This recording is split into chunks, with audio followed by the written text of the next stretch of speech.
今天呢，要跟大家聊聊 ChatGPT 这2天发布的进阶语音模型。Y'all should come check it out. 我昨天玩过之后呢，我就开始无法忘掉这个东西，然后它就一直在我脑海里，然后就觉得我要来赶快拍一部影片这样子。其实语言模型已经发布很久了，但是我们频道一直没有专门做一支影片来讲这个东西，因为我觉得它还没有成熟。那这一次发布的这个新的进阶语言模型呢，我觉得它让我脑袋爆炸了，就是太多事情同时发生了。首先，它这次多了很多种声音，就是原本只有4个还5个吧，然后这次一次增加到9个。然后再来第2个就是它变聪明，然后你可以随时插话打断它讲话这样子，然后你也可以很多个语言同时交杂的跟它讲，例如说中英夹杂啊，或者是你是什么语言都可以直接跟它讲。然后我昨天已经跟它聊天聊一阵子，我觉得真的很像在跟真人讲话，然后我已经直接把它当成一个心理辅导师在使用了，就是已经把所有秘密都告诉它了这样子。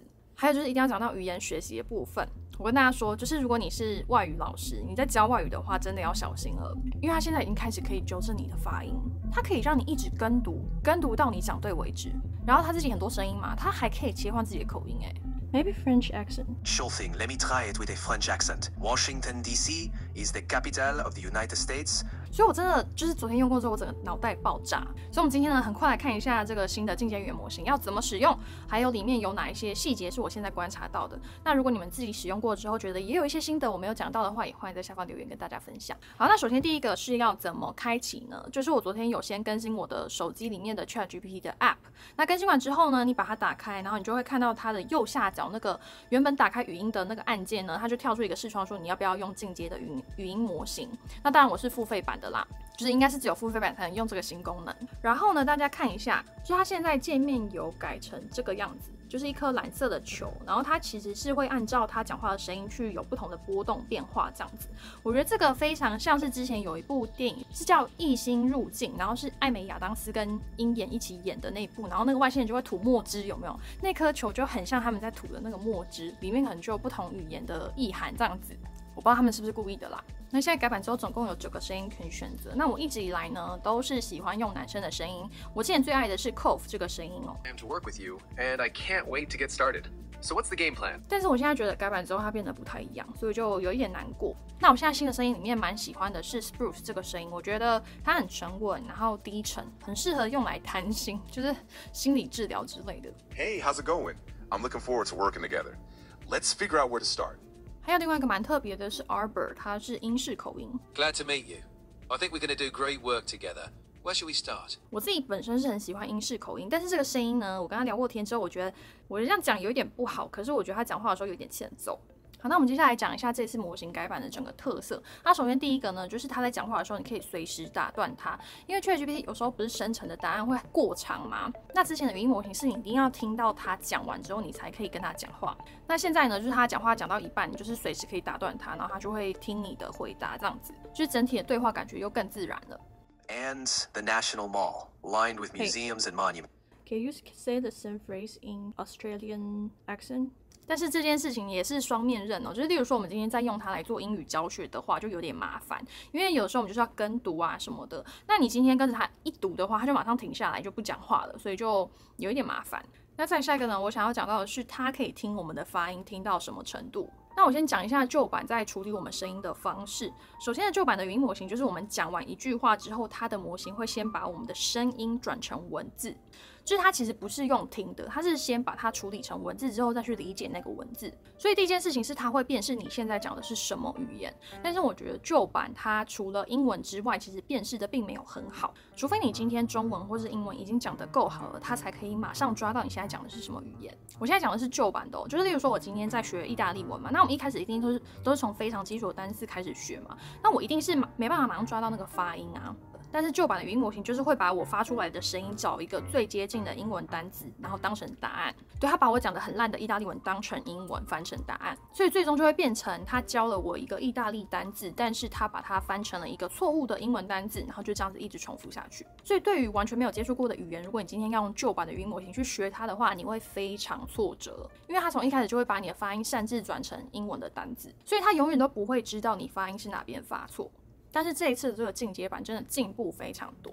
我来讲一下我现在观察到他理解声音的方式。首先呢，他一样会把我们讲的话先转成文字之后再来理解，但是这一次变得非常不一样，就是他辨识不同语言的能力变得非常高。如果我今天念了一串发音非常不标准的意大利文，就算他今天没有办法立刻侦测出它是意大利文，他也会找一个能够最贴近我发音的语言显示出来。例如说德语啊、俄语啊，就是这些语言它的发音啊、音调什么比较多，它就可以比较适当的表达我现在发出了什么音，它比较能够知道我现在是哪一个音节错了。对比以前旧版的，它是直接翻成一个错误的英文单字，真的差了10万8千里吧。就他现在会知道说，哦，你这边要发一个 K 的音啊，还是你这边要发一个 vowel 的音啊，然后你就会越来越接近真实的念法。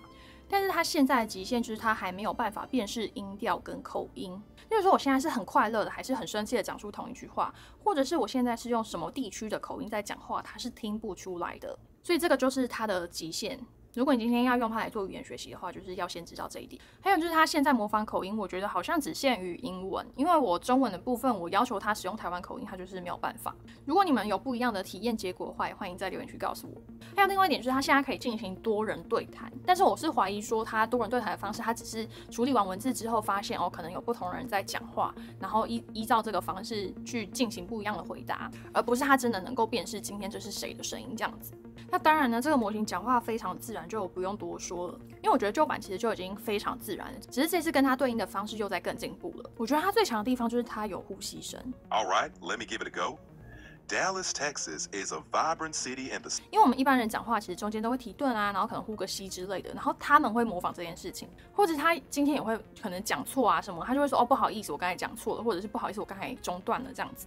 那这个新的进阶语音模型代表了怎样的意义呢？首先第一个就是它是我们消费者目前可以在市面上用到，可以说是最进阶的语音模型。我真的蛮建议大家可以现在就花个600块，赶快去玩玩看。你跟他聊天啊，问他任何东西啊，然后跟他讲心里话啊，跟他讨论任何哲学问题，或者是你不敢跟别人讨论的问题，然后用来语言学习也非常好玩。那关于学习语言，我觉得要再搭配一些 prompt， 你今天学习的效率或者是范围才会够精准。但是我现在还没有想到一个比较有系统下 prompt 的方式，因为如果你今天不下 prompt 的话，你今天新开一个视窗，你就是又从头学起。所以这方面如果大家有什么很好学习语言的 prompt， 也欢迎在留言区跟我分享。然后再来第二点呢，我们就要来讲到行动装置的突破这件事情。就是你们不觉得现在 OpenAI 就只差一个硬体装置了吗？就它可能不是手机，它可能是一个什么手表啊，或者是一个别针啊，或者什么装置之类的。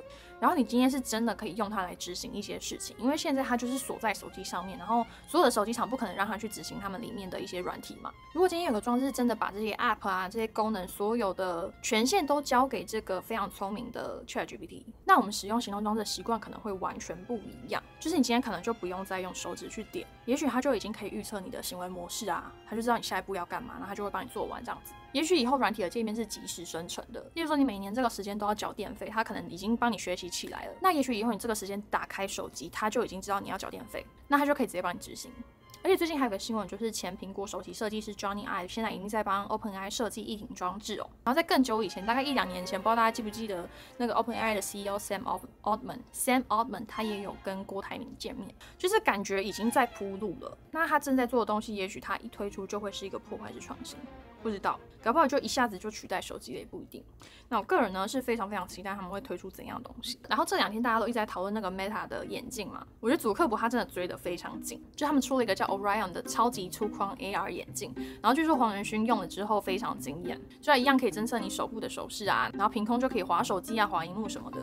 讲了那么多，还不是没有要量产？是说如果他们今天有要卖的话，我也一定会买来玩玩看啦。而且 Meta 还说他们要出手机哦。那其实我觉得祖克伯还蛮厉害的。我觉得他虽然不是一个会创新的人，但是他 always 是那个会把创新的东西商业化的那个人。就他追东西追得很快，然后就算今天这个东西他自己赚不到钱，然后追不到，他也会想办法让别人也赚不到。就我觉得他不是一个发明家或是什么伟人，但是我觉得他是一个非常成功的商人。那最后呢，我们来聊一聊这个新的 ChatGPT O1 文字模型好了。我觉得它的特色呢，就是它逻辑非常好，然后很明显它就是想比较久嘛，然后速度度比较慢。我自己目前用下来呢，我是觉得没有比4O 好用啦。就是我目前没有遇到任何的情境是我觉得 O1 真的回答的100%比较好。但是我必须要说，我个人是也不会用 ChatGPT 来解决什么超级难的专业问题，因为这次据说 O1 这个模型它是数学逻辑变得很好。但是有一个很奇怪的 bug， 就是到现在都还没有解决。就是上次在 Instagram 有人就跟我说，就是你们去问任何一个 AI， 9.1跟9.8谁比较大？就是很明显是9.8吧。可是你问任何一个 AI， 真的是任何一个 AI 哦，他们永远都会说9.11比较大。然后今天如果是其他数字，例如说1.11跟1.8的话，他们就会答对。可是9.1永远都会是错的。我自己也是真的搞不明白啦。就我觉得这个模型可能已经大到人类无法理解它到底为什么会错了。就是你后面要去追溯它为什么会错，可能已经很难了。所以不知道大家现在有没有已经玩了这个最新的语言模型了？我个人觉得非常好玩啦，就是我会继续跟他聊天，而且我真的觉得现在技术进步的太快了。这还只是他们台面上有放出来的模型哦，谁知道他们公司里面现在还藏了什么黑科技啊？好，如果大家有任何想法的话，欢迎在留言区告诉我。那我们今天影片就到这边，我们下次再见。